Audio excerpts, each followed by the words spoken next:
বুনো মাশরুম, যা স্থানীয়ভাবে খড়ের ছাতা বা গোবর ছাতা নামে পরিচিত, এই তুচ্ছ জিনিসটি সৃষ্টির পিছনেও রয়েছে আল্লাহ তাআলার মহাপরিকল্পনা। এগুলোর মাধ্যমে আল্লাহ তাআলা পরিবেশের ভারসাম্য রক্ষা করে থাকেন। এগুলো পচনশীল জৈব পদার্থ এবং কাঠের বর্জ্য ভেঙে মাটিতে পুষ্টির চক্র বজায় রাখতে অত্যন্ত গুরুত্বপূর্ণ ভূমিকা পালন করে। এমনকি এগুলো মৃত উদ্ভিদ ও প্রাণীর দেহ পচিয়ে মাটিকে উর্বর করে তোলে, যা অন্যান্য গাছপালার বৃদ্ধিতে সহায়ক হয়। তাছাড়া এ জাতীয় মাশরুম থেকে প্রাপ্ত কালো তরল অত্যন্ত মূল্যবান কালি তৈরির কাঁচামাল।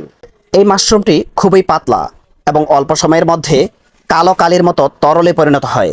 এর কোনো বিশেষ স্বাদ বা পুষ্টিগুণ না থাকায় এটি সাধারণত অখাদ্য হিসেবে বিবেচিত হয়।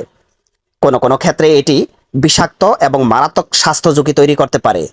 তাই বনো মাশরুম খাওয়া এবং স্পর্শ করা থেকে বিরত থাকা উচিত।